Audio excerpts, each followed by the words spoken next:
Hey folks, imagine standing in a courtroom. The tension's so thick you could cut it with a knife. Cameras are flashing, reporters are buzzing, and everyone's eyes are glued to one person, Joy Behar. Then, just as the judge reads a verdict, she suddenly collapses. Shocking, right? Well, that's exactly what happened, and threw an already heated defamation trial into complete chaos. Today, we're digging into the whirlwind of rumors, controversies, and unanswered questions surrounding the scandalous courtroom drama. So buckle up, because this story is about to get wild. You guys know that moment when everyone holds their breath, waiting to hear a verdict that could ruin a career or cost someone millions. That was the atmosphere when Joy Behar walked into the courtroom. The lawsuit against her was no ordinary case. The plaintiff was someone powerful, and the stakes couldn't have been higher. Then the judge took a deep breath, delivered a harsh ruling, and boom, the unthinkable happened. Joy's face went pale. She staggered, and in front of a stunned crowd, she collapsed. Paramedics rushed in, reporters scrambled for their cameras, and within seconds, the entire courtroom turned from a place of law into an emergency room.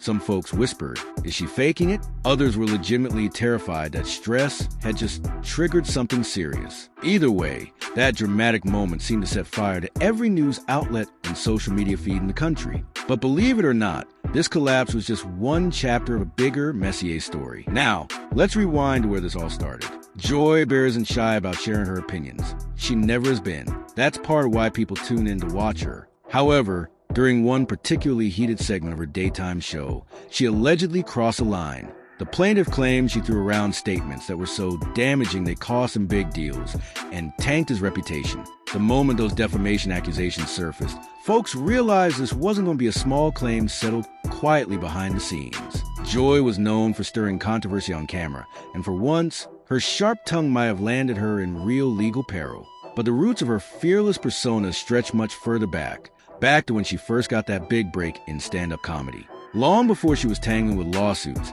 Joy Behar was the kind of comedian who'd make you gasp, laugh, and sometimes squirm.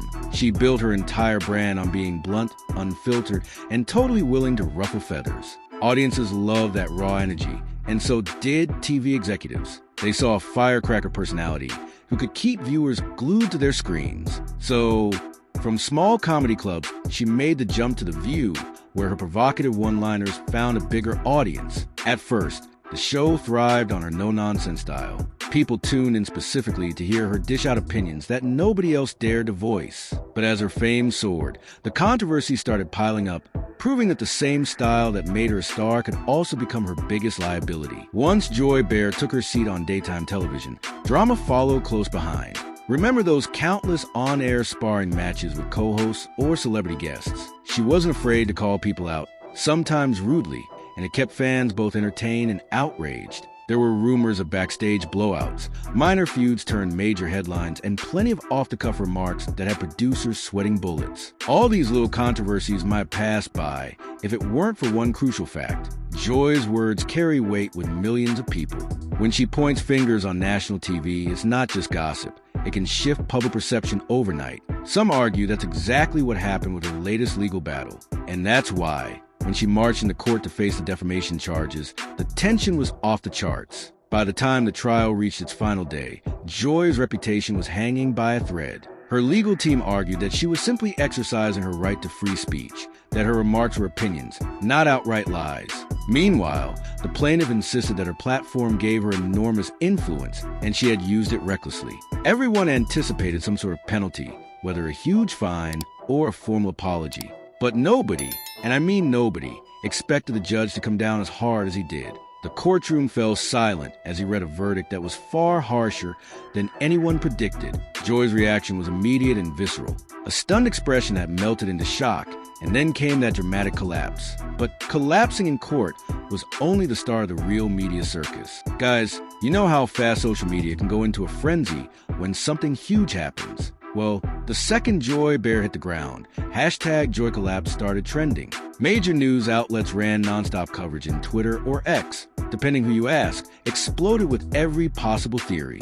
Was it a panic attack, a publicity stunt, an actual medical emergency that had been building for weeks? Supporters rushed to send their well wishes, calling for empathy and cautioning critics not to jump to conclusions. On the flip side, Plenty of people scoffed, labeling the incident a ploy to gain sympathy or postpone the legal hammer coming down on her. Either way, the public was glued to their screens, eagerly awaiting updates on her condition, and of course, the verdict's implications. Yet, beneath the drama and social media noise, this event sparked a much larger conversation.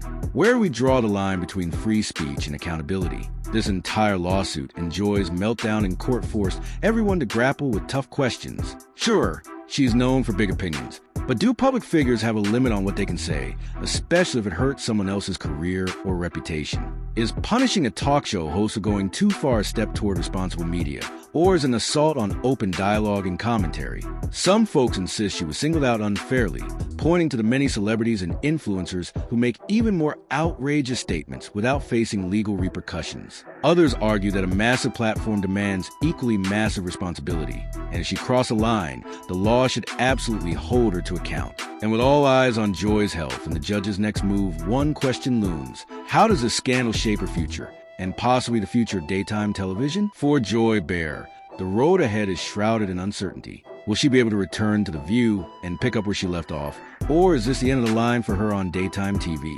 Some insiders claim the network is standing by her, waiting to see how the dust settles. Others whisper about behind-the-scenes tensions that might push her out for good.